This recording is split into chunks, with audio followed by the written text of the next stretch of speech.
Listen up. One of these cameras is back-ordered for 10 months straight. Another costs more than a decent used car. And this one right here? It fits in your front jeans pocket but shoots better than cameras 3 times its size. I'm talking about compact cameras in 2025. And here's the thing nobody's telling you. Your phone is incredible, sure. But these 5 cameras? They're in a completely different league. I've spent the last 3 months testing every single one of these with over 12,000 shots taken in real conditions. Street photography in Tokyo, landscape work in Iceland, portrait sessions in low-light scenarios that would make your iPhone cry. Today, I'm breaking down the only 5 compact cameras actually worth your money this year. And stick around, because number 1 is causing absolute chaos in the photography world right now. People are getting into bidding wars on eBay. I'll explain why in just a bit. But first, let's jump into number 5.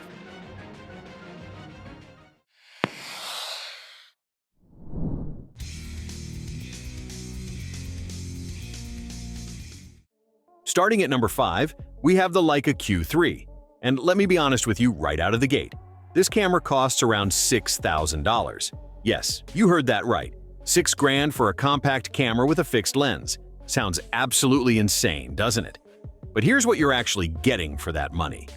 The Q3 packs a full-frame 60-megapixel BSI CMOS sensor into a body that weighs just under 2 pounds. That sensor resolution is absolutely bonkers for a compact camera. I printed a shot from this at 40 by 60 inches for a client, and the detail was so sharp it looked like medium format work. The dynamic range is exceptional too. I recovered almost 4 stops in post-production from shadows without any noticeable noise. Now, the lens. It's a Summilux 28mm f1.7 ASPH, and this piece of glass is genuinely special. The bokeh is creamy smooth, the sharpness is clinical, and that f1.7 aperture means you can shoot in ridiculously low-light situations. I took this to a jazz club with terrible lighting, and it handled it like a champ. No external flash needed. Here's what really impressed me though. This thing shoots 8K video at 30 frames per second. 8K in a compact camera. That's absolutely wild. The 4K at 60 frames per second is buttery smooth too, and the in-body stabilization keeps everything steady even when you're walking and shooting handheld. The build quality is exactly what you'd expect from Leica. Weather-sealed magnesium alloy body, gorgeous rangefinder-style design, and controls that feel like they were machined by Swiss watchmakers. The touchscreen is responsive, the menus are intuitive, and Wi-Fi transfer to your phone is seamless. But let's talk about the elephant in the room. Who is this camera not for? If you need zoom versatility, walk away right now. That fixed 28mm lens means you zoom with your feet. If $6,000 makes you uncomfortable, this isn't your camera. And if you need all-day battery life, look elsewhere. You're getting maybe 300 shots per charge. However, if you want the absolute best image quality in a compact form factor and money isn't your primary concern, the Leica Q3 is genuinely untouchable. This is what professional photographers keep as their secret weapon for personal work. Now, I know what you're thinking. $6,000? That's rent money for most people. So, what if you want incredible quality but need to stay under $1,000? That brings us to number 4.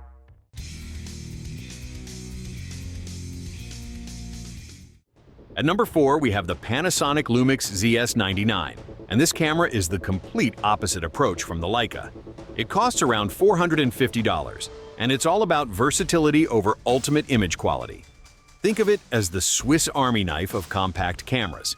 The ZS99 features a 20.3 megapixel 1-inch sensor, and here's the kicker: a 30x optical zoom lens. That's a 24 to 720 millimeter equivalent range. You can shoot wide-angle landscapes 1 second, then zoom in on a bird half a football field away the next second. That kind of flexibility is insane for a camera you can slip into a jacket pocket. I took this on a safari trip last month, and it was absolutely perfect for that scenario. Got close-up shots of lions from a safe distance, captured sweeping savanna landscapes, and even did some macro work with flowers, all with one camera that weighs less than a pound. The image quality is solid for the price point. In good lighting, you're getting sharp, vibrant images with nice color reproduction. The lens is surprisingly good across the zoom range. though you do see some softness at the extreme telephoto end. Low-light performance is where it struggles compared to larger sensor cameras, but for daytime shooting and travel photography, it's absolutely capable.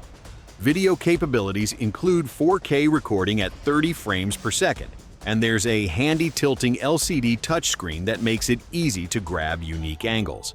The touchscreen interface is intuitive, and Panasonic's menu system is straightforward even for beginners. Here's what they don't tell you though. The previous model had an electronic viewfinder, and Panasonic removed it from the ZS99.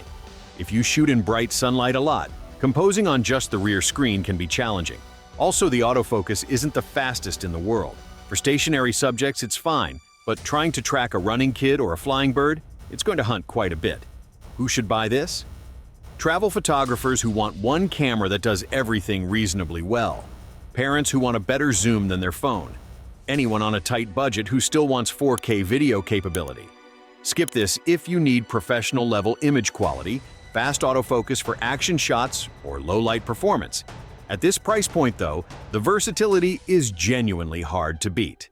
All right, we're halfway through and things are about to get really interesting. The next three cameras are where professionals and serious enthusiasts start paying attention. Number 2 in particular has a cult following that borders on obsession. Stay with me.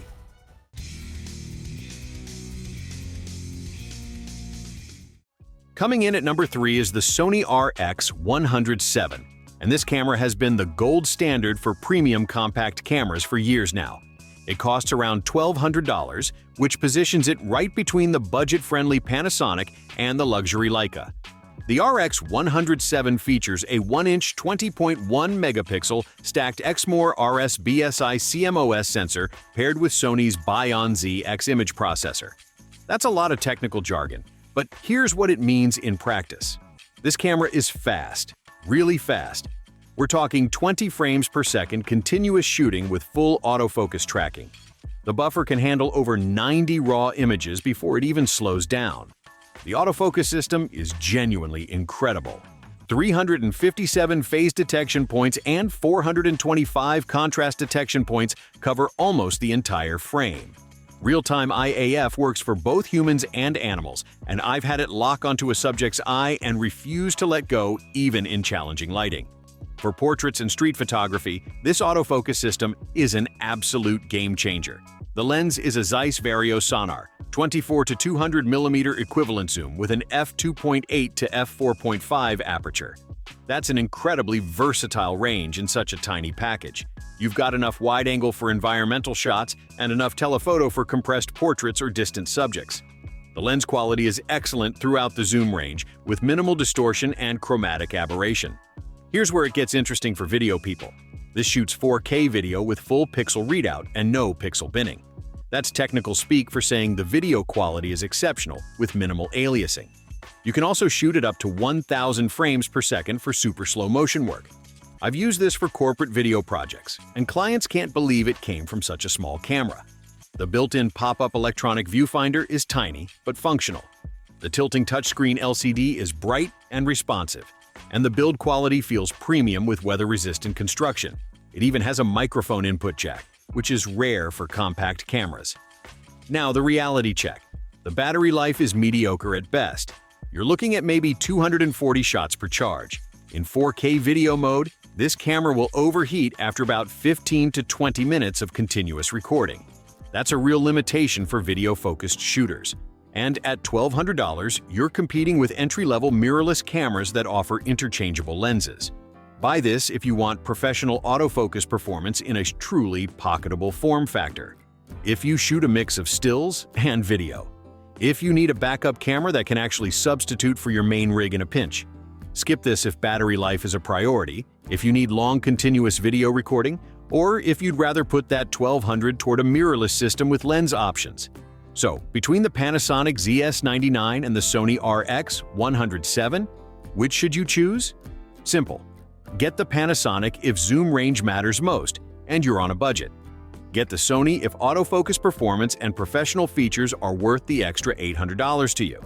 But hold on, because number 2 takes a completely different approach.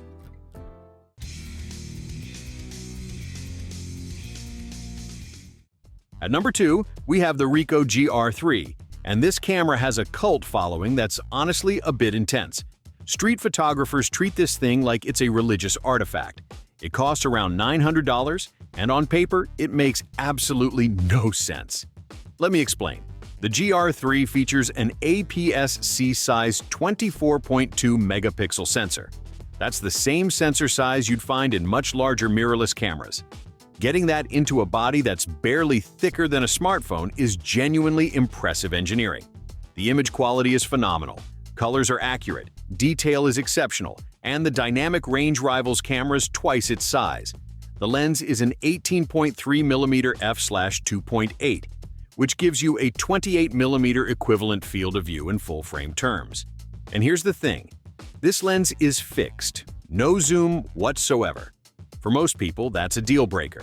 But for street photographers, that limitation is actually freeing. You learn to see in 28mm, you zoom with your feet, and the muscle memory you develop makes you faster and more intentional with your compositions. What makes this lens special is the sharpness. It's tack sharp from f2.8 onwards with minimal distortion. Ricoh has been perfecting this lens design for years, and it shows. I've done A/B comparisons with prime lenses costing 3 times as much, and the GR3 holds its own. The camera has built-in 3-axis image stabilization, which is crucial since there's no viewfinder. You're composing everything on the 3-inch rear touchscreen. For some photographers, that's a complete non-starter. For others, it's part of the appeal. The discreet, minimalist shooting style. Here's what really sets the GR3 apart though, the handling. This camera disappears in your hand. It's so small and light that you forget you're carrying it. That's huge for street photography where you want to be invisible. The snap focus feature lets you set a distance and shoot from the hip. The customizable function buttons give you quick access to settings, and the overall shooting experience just feels right in a way that's hard to quantify. Now for the brutal honesty. The battery life is terrible. You're getting maybe 200 shots per charge. Bring spare batteries, lots of them. There's no viewfinder at all, which makes shooting in bright sunlight challenging. The autofocus, while improved from previous versions, is still slower than most modern cameras. And there's no weather sealing, so rain or beach environments are risky. Who is this camera for? Street photographers who value discretion and image quality above everything else. Anyone who wants the best possible sensor in the smallest possible body. Photographers who prefer the discipline of a fixed focal length. Skip this if you need zoom versatility, all-day battery life, fast autofocus for action, or a viewfinder. This is a specialized tool for a specific kind of photographer. But if you fall into that category, you'll understand why people are so fanatical about it. All right, we've reached number 1, and this camera has genuinely broken the internet. It's backordered everywhere. People are paying over retail on the secondhand market. And the hype? For once, it's actually justified. Let me tell you about the Fujifilm X100VI.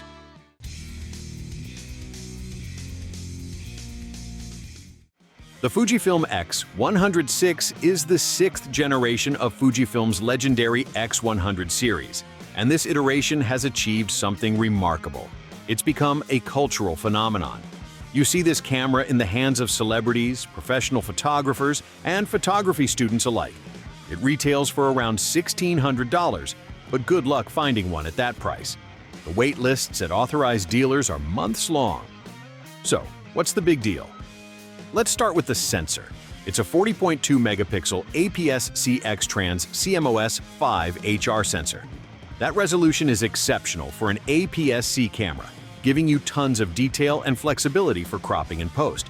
The X-Trans color filter array produces Fujifilm's signature color science, and if you've never experienced Fujifilm colors, you're missing out. Straight out of camera JPEGs have this quality that just looks right. The film simulation modes, particularly Classic Chrome and Classic Neg, give you that analog film aesthetic digitally.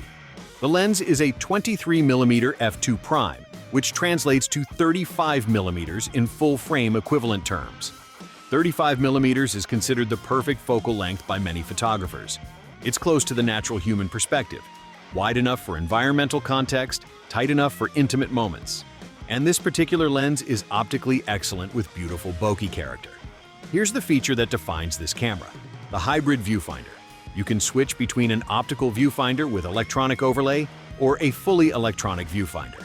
The optical mode gives you that rangefinder shooting experience that feels tactile and connected. You see the world directly, not through a screen. The electronic mode gives you exposure preview and all your camera data. Best of both worlds. The X Processor 5 handles everything smoothly. Autofocus has been dramatically improved from previous X100 models. Face and eye detection work reliably. The camera can shoot up to 20 frames per second in electronic shutter mode. And speaking of performance, this thing shoots 6.2K video at 30 frames per second, or 4K at 60 FPS. The video quality is gorgeous with that Fujifilm color science carrying over to motion. Build quality is tank-like. Weather-sealed body, metal construction, classic dials for shutter speed, ISO, and exposure compensation. It feels like a camera from another era, but with completely modern internals. The attention to detail is everywhere, from the satisfying click of the dials to the smooth focusing ring on the lens. Let me give you the real talk though. That fixed 23mm lens means no zoom flexibility. You're committed to 35mm, and if that focal length doesn't match your vision, this camera will frustrate you. The availability issue is genuine. Unless you're willing to wait or pay a premium, getting one is difficult. And at $1,600, you're competing with full-frame mirrorless options that might offer more versatility. Also, while the autofocus has improved, it's still not as fast or reliable as Sony or Canon systems for tracking fast action. This is not a sports camera, and battery life, while decent at around 350 shots, isn't class-leading. So who should buy the X100VI? Photographers who value the shooting experience as much as the final image. Anyone who wants a camera that's fun to use and produces stunning images with minimal post-processing. Street photographers, documentary shooters, travel photographers, and anyone drawn to that classic camera aesthetic. Skip this if you need zoom versatility, the absolute fastest autofocus, or immediate availability without hunting for stock. But if you can get your hands on one, and 35mm is your jam, this camera will make you fall in love with photography all over again.